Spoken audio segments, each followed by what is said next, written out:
It's the year 1962, and so I decided that every episode will feature some of the music for that specific year. 1962, 5 years after Holzpark organized its job fair, with people being only interested in riding the one or two flat rides. This gave Mr. Mueller, the owner of the lumber site, an idea, and he decided to convert the biggest part, or the biggest building, I should say, the biggest lumber storage building, into a typical Bavarian looking restaurant, or maybe Alpine is the word here, because as we said, I'm being ambitious about the actual location of the park. It's somewhere between, let's say, Germany, Austria, Switzerland, Italy. And Holzpark, for that matter, is now a fact. It really is a tiny little park. And just so you know, it's the park of eternal autumn, meaning each and every episode will be recorded in autumn. I'm not going to change the foliage, so every year or every edition, next one will be 1967, we'll be moving in 5-year periods, will be recorded in 1967 October. And that kind of gives me an easy way out, not having to change the foliage every time. So I kind of stuck with a mini golf area, a carousel, and let me just bring back the UI. What's that thing called again? The Everly Rocco Plane. That's the real name. That's right. And mini golf, of course, as it's custom made and not actually functional, it will just have to serve as eye candy. Although I did manage to take a screenshot and sort of force the clubs in people's hands. I think you call them club, right? Or is it stick? Either way, you catch my drift.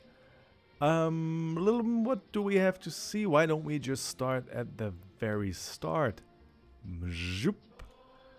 Alright, so I adopted some... I cannot change the cars in this game, and I'm not going to build custom cars. So all I can do is sort of create a static look here.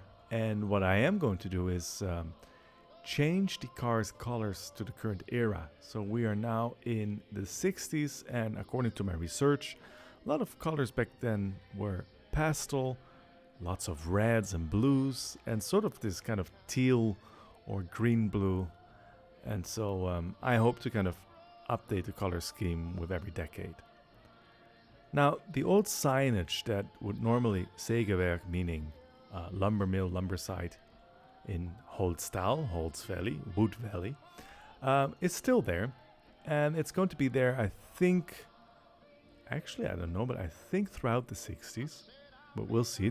As I said, the next episode will be in 1967. Out of nostalgic reasons, the cargo site was kept. And it's a lovely little view, and I imagine children would be playing around on them. So it's just a nice, nice little reminder, throwback to early days. Then there's a tiny little parking lot, which I think at its peak could hold up to 20 cars, maybe 22 if we're really pushing it. And so, of course, this is a real traffic, a real traffic hazard right here. You would suddenly have to take a turn. This will be okay for the odd lumber carrier, but with a lot more traffic coming in and out, this will be considered dangerous real soon.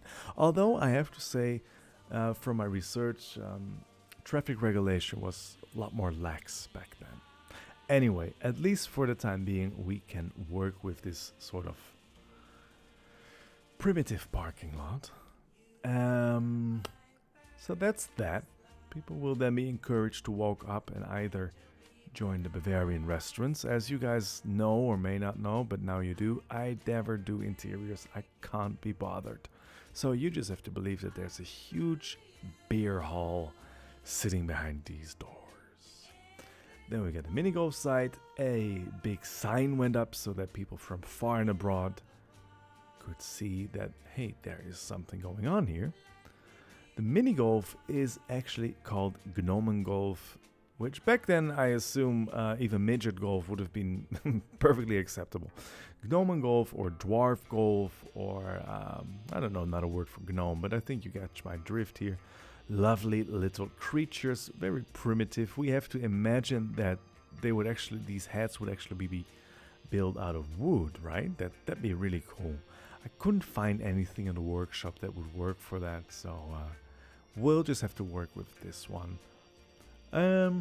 Yeah, it's 7 course mini golf, and there are little tiles that you can walk on, and this is where one would take their sticks or their clubs, and all the way in the back after the 7th course, in Italian and German, mind you, we are very international here in this Alpine region. This is where you would return your clubs. Why don't I just swivel to the right? We've got this lovely ride from the Vintage DLC. Fantastic pack. Not too much fanfare here. I mean, it's really just, there's a queue. And I marked it rather than going with fences. I mean, this is a budget park. And especially in their first 5 to 10 years, I reckon everything was pretty much on the cheap. Although I would like to think that they got some money in the mid-60s. So let's see what we have in store for 1967, the next episode. For the time being, I guess Holzpark would simply place a couple of markers, and this is where one was supposed to queue up. And so this is the right. I love it.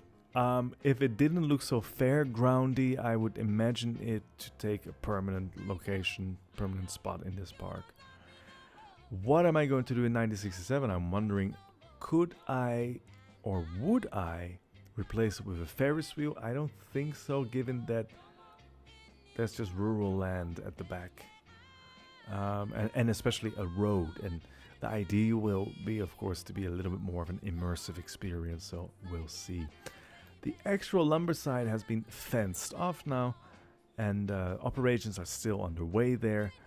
But at the very end of this video, I will show you where the park will be expanding into next. The one and only other flat ride in very 60s color scheme is this carousel. Simply the mini carousel. It does its job. People seem to love it. What do we have in front? It's a soup, a pumpkin soup and tomato soup stand. On Bro Nation, we had a whole discourse yesterday about what pumpkin soup is, and I was very much surprised that our American brethren has never heard of pumpkin soup. It's soup made of pumpkin squash. It's delicious. There's plenty of recipes, and if you're celebrating Halloween or Thanksgiving or what have you not, do give it a try. I believe it will be a creamy fest, very much appreciated by your guests. So give it a try. Anyway, this is the pumpkin stall. It's an invisible stall thanks to one of these mods that got published about, I think, almost a year ago. And I think this one was by Silent Member. He created a mod that rendered the shops and stairs and some paths invisible, which sometimes can be a headache if you really don't feel like building a custom shop. But in this case, of course, it's just so wonderful that I can build a pop-up stand. And it wasn't really meant to look like a Halloween thing, but I just couldn't refuse. I love the spooky DLC. It's my favorite.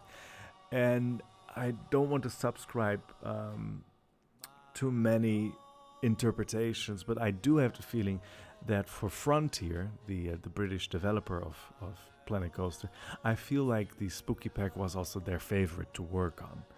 They just poured so much love, so much detail into that pack. You can really tell the difference between that pack and some of the other DLCs that, were of top-notch quality, but you can just tell their hearts in this one.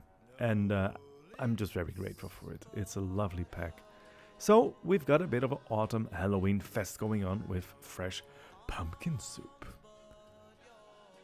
That's Gerhard, the one and only janitor. making the world a little cleaner swipe by swipe. What else do we have? In the very back, cheap and cheerful, some early rides. Would they really exist in the 60s already? I was wondering. I could imagine that they would come into existence somewhere end of the 70s.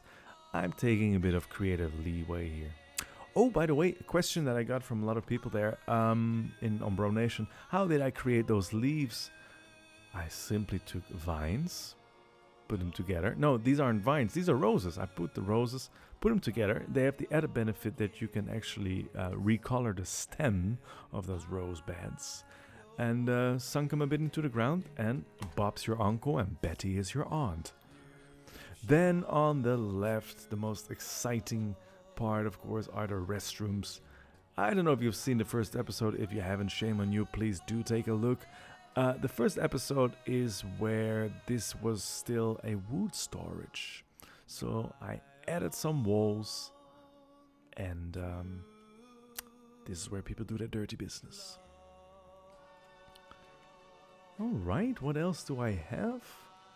I don't think there's much more that I can tell you, can I? And it's probably these episodes will get longer and longer, but as the park moves on. But for now, this is Holzpark, maximum capacity 220 people. I, on a personal note, have to say it has been so refreshing and so pleasant to work on a project where you are quite literally limited both in space, in era, in budget, and of course I cannot build more until I create a new episode. It has been liberating being so confined, and so this is something that I can recommend it to each and every one of you. For those of you who are looking at a new map as something very daunting, and then you get stuck halfway and you lose interest and you start a new project, honestly, being limited in space, era, budget, and uploads, it actually gives you a lot of inspiration, and it helps you dot your I's and cross your T's and just really get things on the road. You get things done, is what I'm trying to say. Alright, well, thank you for watching. I guess I'll close off with a little cinematic reel. And the next time we see each other will be in 1967. Don't forget to subscribe. See you soon, and now enjoy the reel. Bye bye.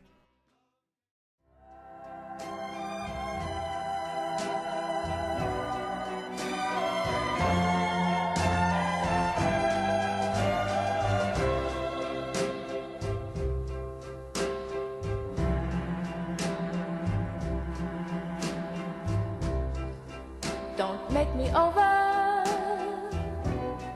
now that I do anything for you.